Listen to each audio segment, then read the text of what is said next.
En esta radioemisora presentamos Llaves para vivir con éxito, a cargo del internacionalmente conocido maestro de la Biblia y escritor Derek Prince, quien comparte su experiencia personal y ministerio cristiano en Llaves para vivir con éxito. Bienvenidos.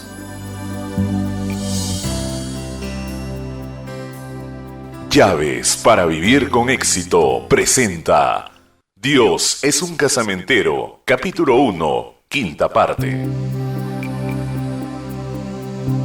Me alegro de estar nuevamente con usted al llegar al final de esta semana. Nuestro tema para esta semana ha sido Dios es un casamentero.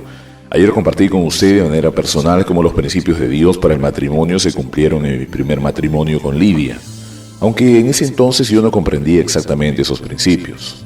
Por su propia escogencia, Dios soberanamente nos juntó a Lidia y a mí, y luego confirmó su elección con 30 años de matrimonio feliz, fructífero y exitoso que Él nos concedió.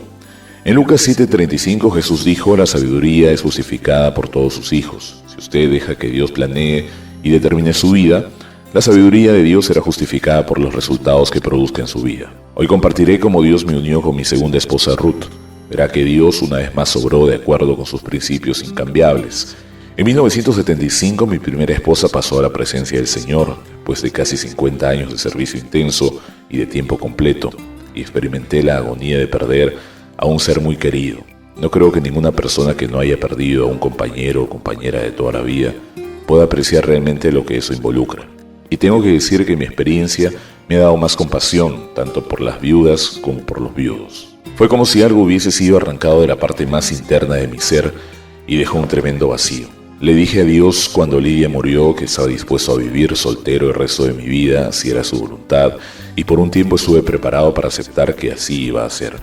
Después de un par de años, Dios empezó a renovar mi primer llamado a la tierra de Israel y pude ir en una visita especial con un grupo de líderes ecuménicos de diferentes trasfondos. Cuando el resto del grupo se había ido, decidí quedarme una semana más y buscar la voluntad de Dios acerca de mi regreso a Israel. Durante esa semana visité un grupo de personas que distribuían mis libros en Israel y me enteré que la señora que trabajaba como su secretaria estaba inválida por una lesión en su espalda. El Señor me había dado favor especial para ministrar a personas con problemas en la espalda y pensé que no era muy cristiano el no ofrecerme a orar por ella. Me acompañaba un hermano en Cristo y fuimos a visitar a esa señora a la dirección que nos fue dada. Manejamos por toda Jerusalén frustrados sin poder encontrar nuestro destino. Estaba a punto de decirle al hermano: no sigamos buscando, hemos hecho lo mejor que pudimos y nos dimos cuenta que estábamos al frente de la puerta, así que entramos. La señora estaba acostada en un sofá, oramos por ella, mostramos nuestra compasión y nuestro interés y salimos. Y pensé: eso cumple con mi deber, espero que el Señor ya haya empezado un proceso de sanidad, y no volví a pensar en el asunto. La última noche que yo planeaba quedarme en Israel, decidí que debía buscar fuertemente la respuesta de Dios y tuve una de las noches más extraordinarias de toda mi vida. Me acosté a las 11:30 de la noche y me levanté a las 6 de la mañana. No había dormido nada, ni siquiera tuve sueño. Por 7 horas Dios me había estado hablando de su propósito para mi vida. Me recordó las promesas que me había hecho. Me aseguró que si yo caminaba en obediencia y en fe, Él cumpliría esas promesas. Y a medianoche me dio una visión no muy clara, y una colina que subía hasta el muro occidental de la antigua ciudad, y había un camino zigzagueante que subía por la colina. Me di cuenta que ese camino era mi regreso a Israel, y Dios me estaba diciendo que sería cuesta arriba y no sería directo, sino que aparentemente iría de un estado a otro y que a veces sería difícil. Bajo la colina y en la entrada del camino se ve claramente una mujer sentada en una posición y en un vestido de color extraño.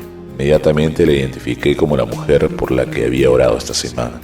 Y me pareció que Dios me decía que era su voluntad que yo me casara con ella. Tengo que confesar que mi primera reacción fue temor y dije: Dios, ¿me pides que me case con una mujer que no amo? Pero el asunto no me dejó así, que determiné orar por un mes antes de hacer cualquier cosa. Durante ese mes yo no lo sabía, pero Dios le había estado hablando también a esa mujer. Eso es lo maravilloso. Y de una manera poco usual y dramática Dios nos hizo encontrarnos nuevamente. Compartí con ella un poco acerca de mi llamamiento y lo más asombroso es que por su lesión en la espalda. Mientras yo le hablaba, en vez de estar sentada en una silla, Ella estaba sentada en el piso con su espalda contra la pared y estaba usando exactamente el mismo vestido que vi en mi visión. Estaba sentada en la misma postura, así que Dios se aseguró que yo le había entendido bien, pero no hicimos ningún compromiso.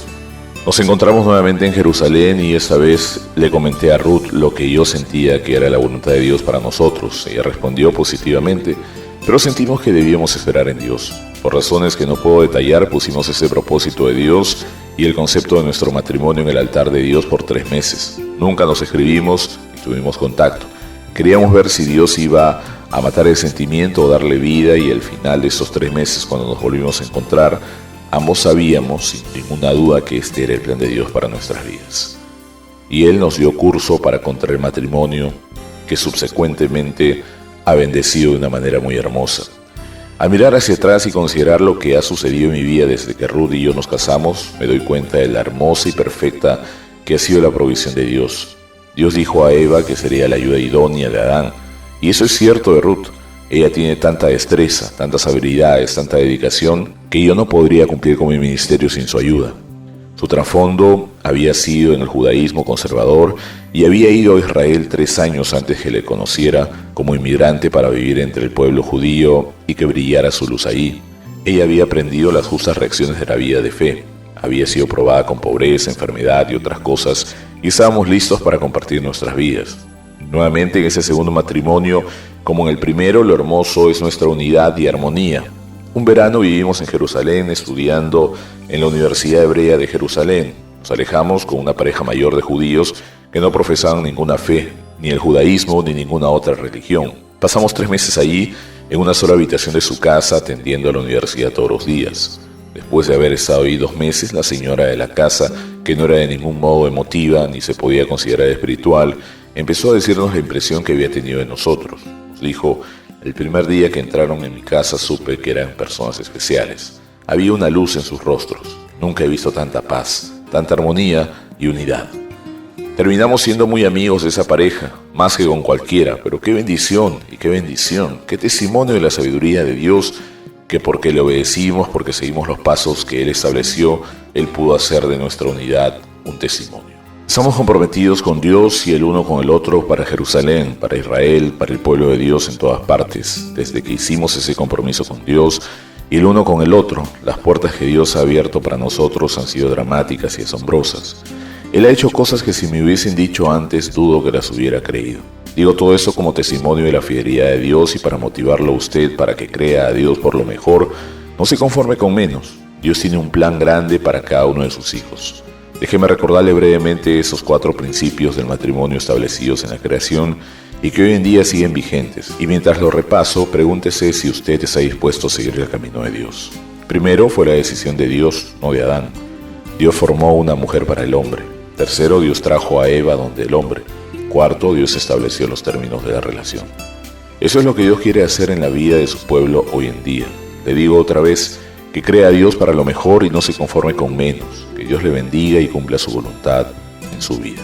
Nuestro tiempo de hoy ha terminado. Regresaré la próxima semana, de lunes a viernes a la misma hora, para continuar con el tema Dios es un casamentero. Explicaré cómo puede practicar esos principios en su propia vida.